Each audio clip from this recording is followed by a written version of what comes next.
Langit malam di desa kecil itu tampak begitu gelap sampai cahaya bulan pun seperti enggan turun menyentuh bumi. Angin dingin berembus melewati rumah-rumah kayu reot, membawa aroma tanah basah dan asap dapur yang mulai padam satu persatu. Di sebuah rumah paling ujung yang nyaris roboh, seorang wanita bisu duduk diam di lantai sambil memeluk lututnya sendiri. Wajahnya penuh lebam samar yang belum benar-benar hilang, sementara matanya kosong seperti seseorang yang terlalu lama hidup bersama penderitaan, sampai tidak lagi punya tenaga untuk menangis. Di hadapannya, seorang pria terbaring mabuk dengan botol arak pecah di samping tubuhnya. Lelaki itu dikenal seluruh desa sebagai penjudi gagal yang menjual apa saja demi taruhan. Tidak ada yang menghormatinya. Tidak ada yang peduli jika suatu hari ia mati di pinggir jalan. Tetapi tidak seorang pun tahu bahwa malam itu, tubuh lelaki hina tersebut tidak lagi diisi oleh jiwa manusia biasa. Di atas langit yang tidak bisa dilihat manusia, sebuah gerbang cahaya perlahan tertutup. Seorang dewa dari dunia abadi baru saja dibuang dari alam para dewa setelah melakukan kesalahan yang bahkan langit tidak mampu memaafkannya.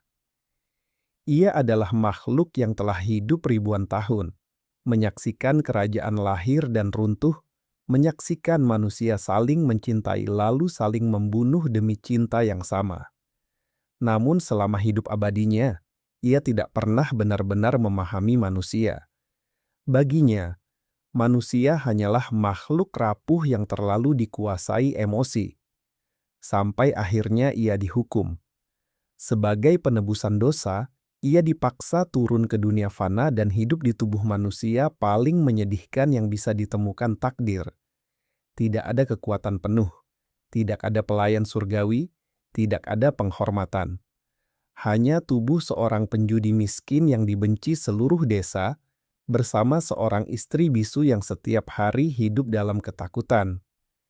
Dan sejak pertama kali membuka mata di tubuh itu, sang dewa langsung merasakan sesuatu yang belum pernah ia rasakan selama ribuan tahun kehidupannya. Rasa sakit. Tubuh manusia itu dipenuhi luka lama. Tulangnya nyeri. Kepalanya berat akibat mabuk. Perutnya kosong karena berhari-hari tidak makan layak. Bahkan napasnya terasa sesak. Untuk pertama kalinya, sang dewa memahami bahwa menjadi manusia ternyata sangat melelahkan. Saya rasa pembukaan cerita ini langsung terasa sangat kuat, karena konflik utamanya bukan sekadar perpindahan dunia biasa. Ini adalah kisah tentang makhluk sempurna yang dipaksa hidup sebagai manusia paling gagal. Dan menurut saya, disitulah letak emosinya. Banyak cerita dewa turun ke dunia manusia hanya fokus pada kekuatan dan kehebatan. Tetapi cerita ini justru memperlihatkan bagaimana seorang dewa perlahan hancur oleh rasa sakit manusia, lalu tanpa sadar mulai memahami arti kehidupan. Ketika sang dewa berjalan tertatih menuju dapur rumah itu, ia melihat wanita bisu tersebut diam-diam menyisihkan semangkuk bubur encer untuk suaminya yang mabuk. Padahal dirinya sendiri tampak kelaparan, tangannya kurus, pakaiannya lusuh, tetapi ia tetap meletakkan mangkuk itu perlahan di meja dengan tatapan hati-hati, seolah takut membuat suara yang bisa membangunkan amarah suaminya. Dan di momen itulah sang dewa merasakan sesuatu yang aneh di dalam dadanya, perasaan bersalah. Melalui ingatan tubuh manusia itu, ia mulai melihat kehidupan penjudi tersebut seperti mimpi buruk panjang. Lelaki ini dulu sebenarnya bukan orang jahat. Ia hanya pria miskin biasa yang terlalu putus asa menghadapi kehidupan.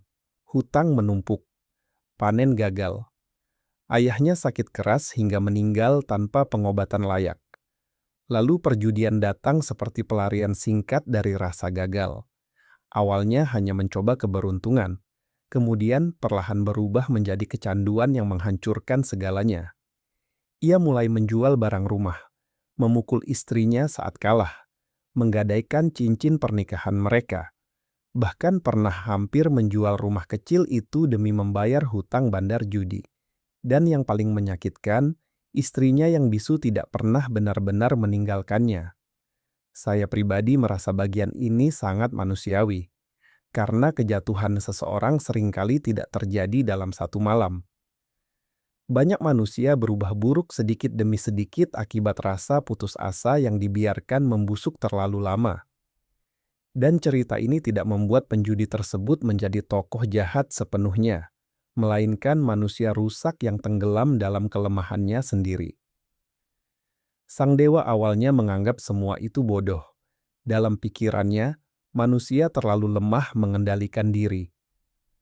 Tetapi semakin lama ia hidup di tubuh itu, semakin ia mulai memahami sesuatu yang tidak pernah ia pelajari di dunia abadi. Bahwa rasa lapar bisa menghancurkan harga diri. Bahwa kemiskinan bisa mengubah cinta menjadi penderitaan. Bahwa manusia tidak hidup dengan kekuatan mutlak seperti para dewa. Mereka hidup dengan ketakutan setiap hari. Dan wanita bisu itu menjadi pusat dari semua perubahan dalam dirinya. Namanya Mei Hua. Ia tidak cantik seperti para bidadari surga. Tangannya kasar karena bekerja di ladang. Rambutnya sering berantakan. Pakaiannya penuh jahitan tambalan. Tetapi matanya memiliki kelembutan yang bahkan membuat seorang dewa merasa tidak nyaman saat menatapnya terlalu lama. Pada hari-hari awal, Mei Hua sangat ketakutan melihat perubahan suaminya. Lelaki yang biasanya pulang sambil mabuk dan memukul kini justru diam. Tidak lagi berjudi, tidak lagi membentak, bahkan mulai membantu mengambil air dan memperbaiki atap bocor rumah mereka. Tentu saja desa mulai curiga. Tidak ada yang percaya seorang penjudi bisa berubah begitu saja. Tetangga-tetangga masih memandang rendah mereka. Anak-anak kecil mengejek dari jalanan. Bandar judi datang menagih hutang sambil mengancam akan mengambil rumah mereka. Dunia manusia ternyata jauh lebih kejam daripada yang dibayangkan sang dewa. Tetapi ia mulai melawan semuanya perlahan. Dengan sisa kekuatan surgawi yang masih ada dalam dirinya, ia membantu ladang warga menghasilkan panen lebih baik. Ia menyembuhkan ternak yang sakit. Kadang ia menggunakan kemampuan kecil untuk menemukan sumber air tersembunyi di tanah kering. Namun ia melakukannya diam-diam karena aturan langit melarang dewa menggunakan kekuatan besar di dunia fana. Dan bagian yang paling saya suka dari perkembangan cerita ini adalah bagaimana sang dewa tidak langsung menjadi pahlawan hebat. Ia tetap kesulitan hidup sebagai manusia. Ia tetap harus bekerja, makan, tidur, merasakan lelah, bahkan merasakan dingin saat malam datang. Semua pengalaman sederhana itu perlahan mengikis kesombongan abadinya. Ada satu adegan yang menurut saya sangat indah secara emosional. Suatu malam Mei Hua tertidur di meja setelah menjahit pakaian, sampai larut malam demi mendapatkan uang tambahan. Sang dewa duduk diam memandangi wanita itu dalam cahaya lampu minyak yang redup. Untuk pertama kalinya dalam ribuan tahun kehidupannya, ia merasa takut. Takut kehilangan seseorang. Perasaan itu membuatnya marah pada dirinya sendiri. Dewa tidak seharusnya terikat pada manusia fana. Manusia lahir, menua, lalu mati dalam waktu yang bahkan terasa seperti kedipan mata bagi makhluk abadi. Tetapi, semakin lama ia hidup bersama Mei Hua, semakin ia memahami kenapa manusia rela menderita demi cinta. Karena cinta membuat hidup singkat, mereka terasa berarti. Saya rasa disinilah cerita ini mulai berubah dari kisah fantasi menjadi refleksi emosional tentang kehidupan manusia. Sang dewa yang awalnya memandang manusia rendah justru mulai iri pada mereka. Para dewa hidup abadi, tetapi hati mereka kosong. Sementara manusia yang hidup sebentar justru mampu merasakan cinta, kehilangan, harapan, dan pengorbanan dengan begitu dalam. Perubahan terbesar terjadi ketika bandar judi akhirnya datang membawa orang-orang kasar untuk merebut rumah mereka. Mei Hua berdiri gemetar di depan pintu sambil mencoba melindungi rumah kecil itu meski tubuhnya sendiri ketakutan. Dan saat salah satu pria mulai mendorongnya dengan kasar, sesuatu dalam diri sang dewa akhirnya pecah. Langit malam tiba-tiba berubah gelap. Angin berhenti, udara terasa berat. Untuk sesaat, mata lelaki penjudi itu memancarkan cahaya emas yang membuat semua orang mundur ketakutan. Aura dewa yang selama ini ia tekan akhirnya bocor keluar karena kemarahan. Bandar judi dan anak buahnya jatuh berlutut tanpa mampu bergerak.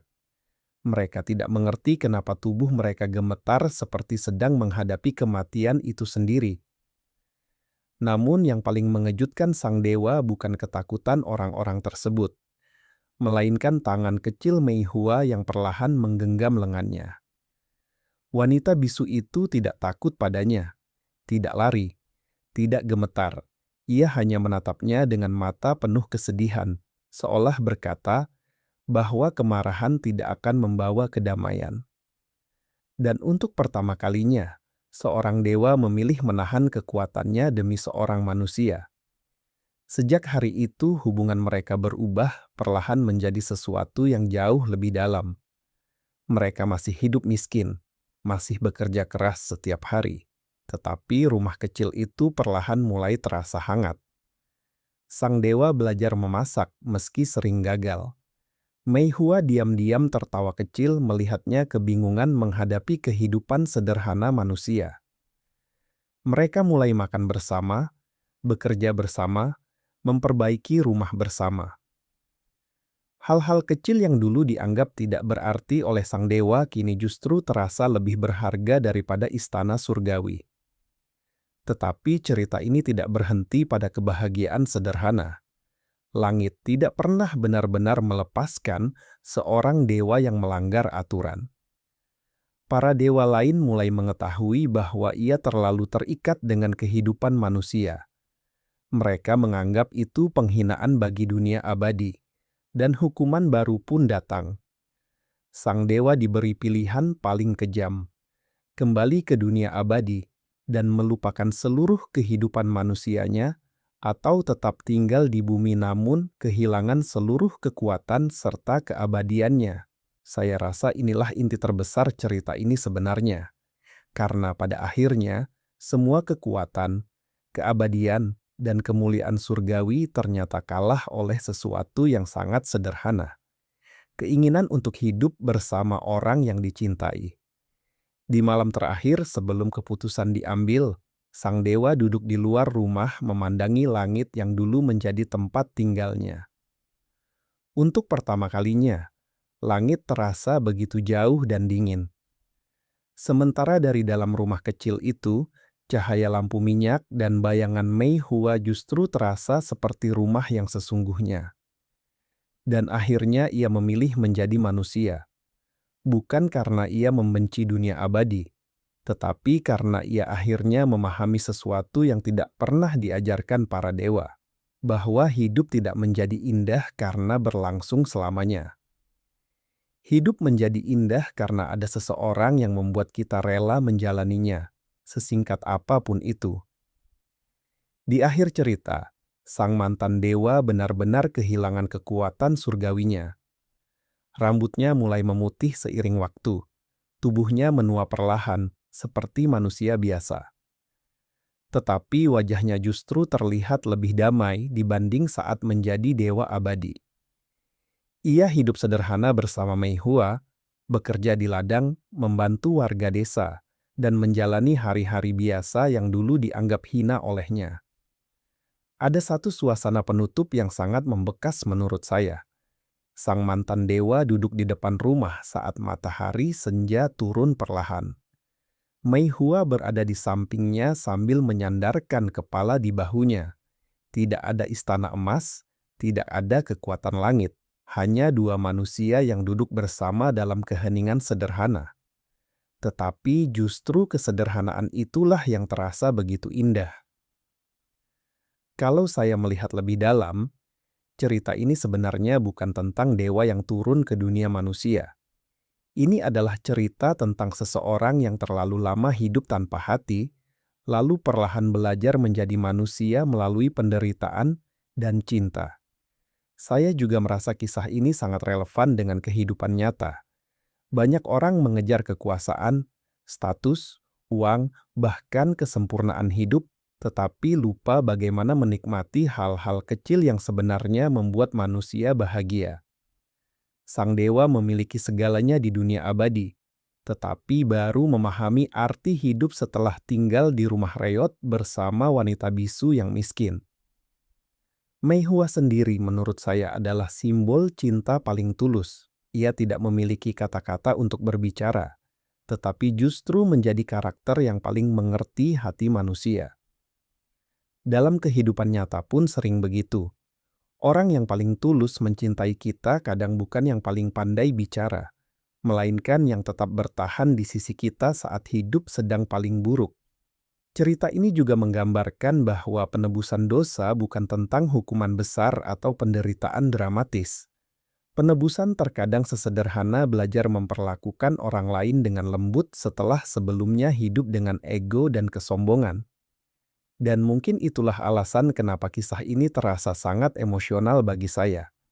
Karena pada akhirnya, seorang dewa yang memiliki keabadian justru rela kehilangan segalanya demi bisa hidup sebagai manusia biasa bersama orang yang dicintainya.